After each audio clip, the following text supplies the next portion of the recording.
Well, I'm back again. It's much later in the afternoon. I end up having an old man snooze in the end, so I'm sure that's done me well, but it is hot. But anyway, this is the Chinese elm I was talking about. This was taken as a cutting, oh gosh, back in 2014 I believe, off a tree, off a good old classic tree that a collector had. And I was able to get some, I basically got a lot of trees off him that were from cuttings. But this was one of those. It was a little small cutting, a couple of years old, well, a few years old when I got it. And I decided to put it onto a rock. There'll be a number of pictures coming up, I'm sure, somewhere as usual, somewhere on the screen showing the development of it slowly as it went onto the rock. But it's now been in this pot for a good number of years. I've got primary, secondary structure pretty well all in place. So all this needs is cutting back, have a look to see if there's any branches that I don't need, and just general maintenance upkeep, and then give it some food. But apart from that, Mr. Spider there, he's a big spider. So today's all about my root-over-rock elm.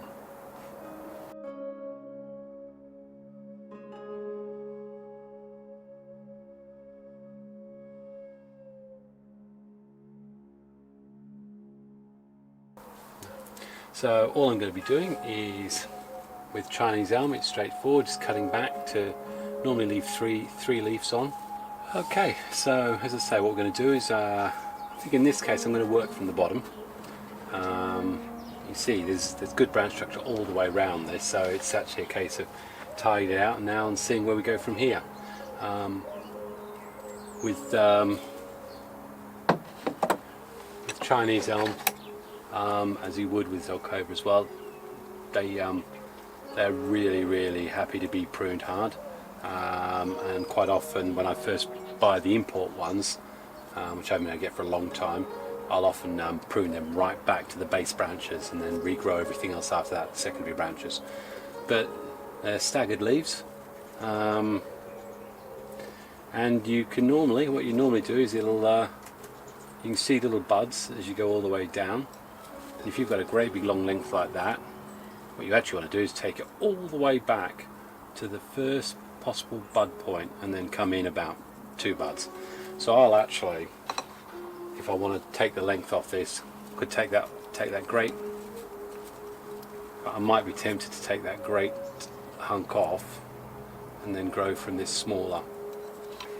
I'm going to go to it. This is going to be time lapse. There's the explanations for all these things are no different than any of the others. I'm just trying to decide whether I do actually want to take that bit off. It's quite a nice big branch, but you just have to look where it is in the main structure. It's actually behind, truthfully. Okay. So let's just start clearing out.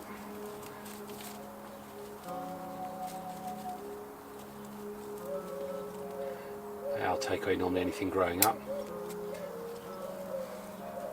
And as I say, if I look down here, I'd take it back to the sort of 3, there's one there, I might possibly take it to there. Now you'll definitely know with Chinese elm, you need to have sharp scissors or sharp, because they very quickly get blunt. No, we don't want that.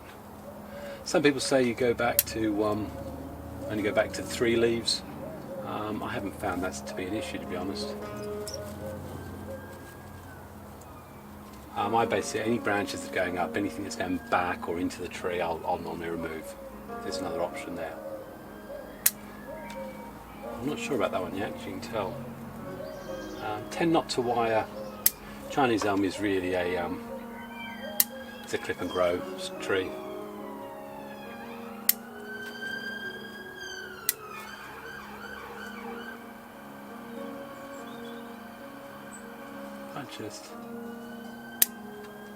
Not sure, that doesn't look right. It's gone.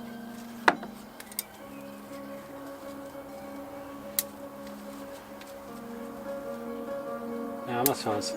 I tend to have a habit of keeping them fairly, my leaf pads can often be fairly narrow, and that's a fault on my part. I've actually got to get better at allowing some layered crossover, but my tendency is to always chop everything back, and anything that's going up I chop back as well. So the good thing about Chinese elm, if you're too harsh or not make too many errors, it all grows back anyway. For anything growing up, I'll normally, if it's going vertically up, I will normally leave 2 pairs and then take, so there is a little bit of verticality.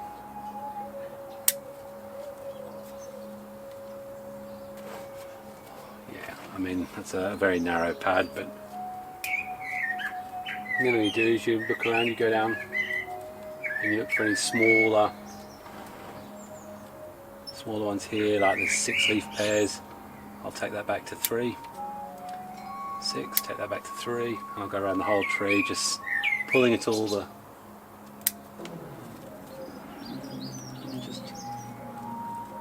these little ones. You just got to make sure you keep pulling them up to see where they come from. Back, normally remove 3.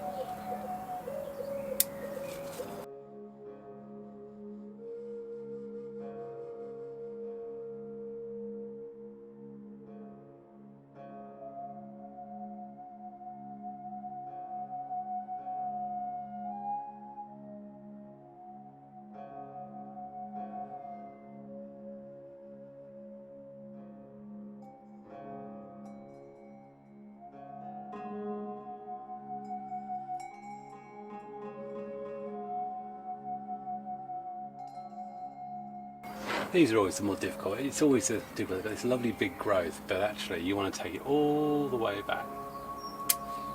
And as I say, if I was going to do a cutting, just pull off the top, probably get rid of, and then straight in. But you can do cuttings that are a lot thicker, to be honest.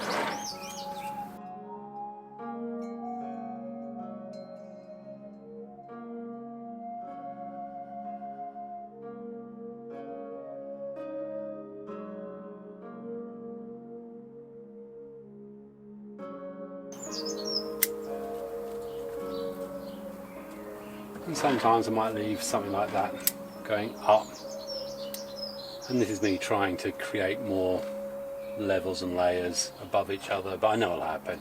I'm already ready to do it. I'll start chopping it. It just doesn't look right. And go in there, start finding all these ones that are laying back.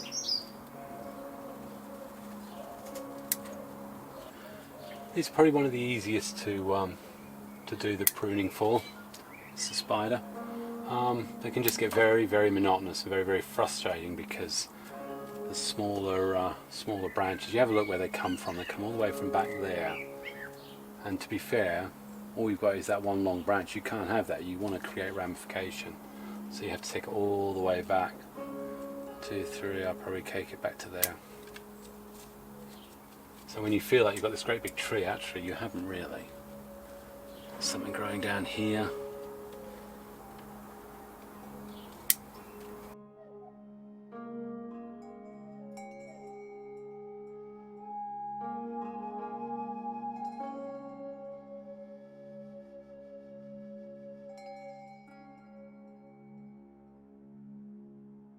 And a bit like maples, I'm just reaching that point where I've got 40 plus of this sort of size and bigger elms to start doing my pruning on.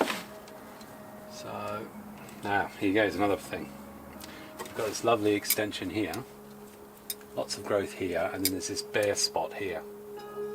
Absolutely no good. When you look at the profile, probably bringing it all the way back to that point isn't a bad idea, and that's exactly what I'll do. Same with this one, got to bring it all the way back in. There's a little shoot going off there,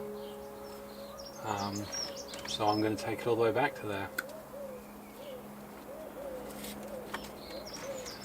the only reason I'm finding it's probably the first year that I'm really not interested in Chinese elm cuttings. You know, you've seen how many I've got. I'm struggling to keep on top of them. And I'll normally go around and twirl it 3 or 4 times, each time thinking I'm done, and I'll find another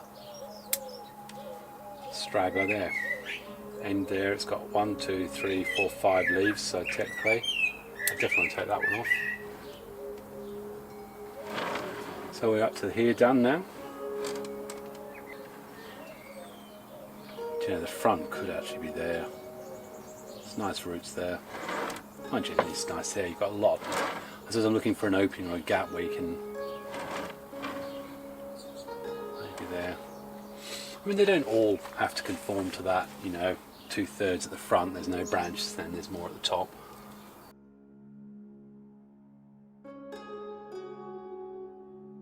So we've got all this growth here.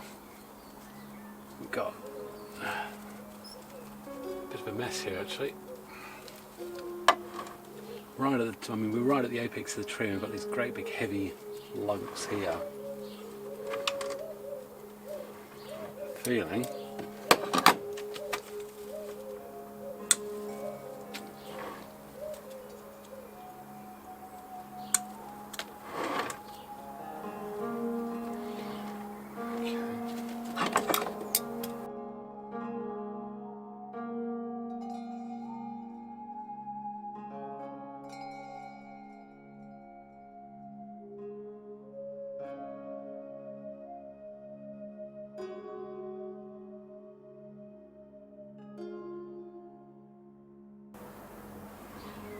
again, small point, doesn't seem like a problem, but as you move right to the top, this here, it's good, there's no branch opposite it, but the distance from there to the actual first leaf is out of proportion with where you would expect at the apex.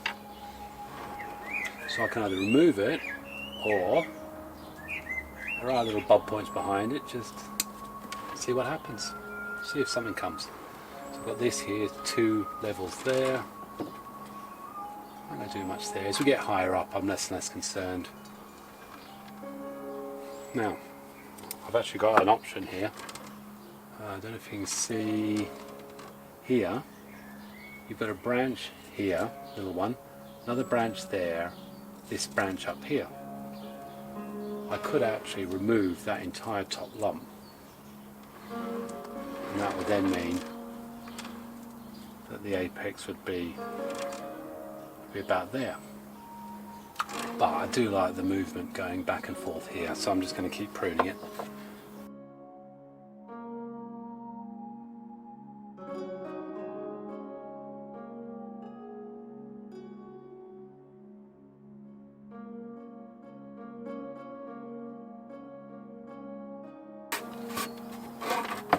Okay, so there it is.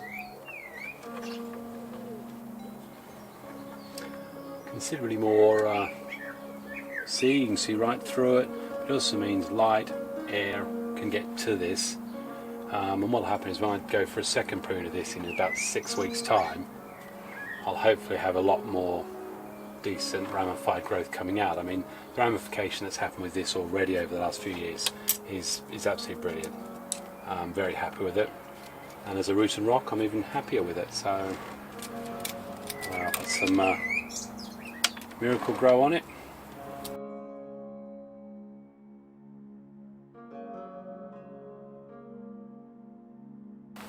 So from Xavier, a lot later in the evening, down the bottom of the garden, I'll say farewell. I think this will be the last in the sort of dedicated to the series of working through from primary, secondary, tertiary. I haven't always had the best examples for it, but hopefully you've had a pretty good feel for what's trying to be done. Cheers.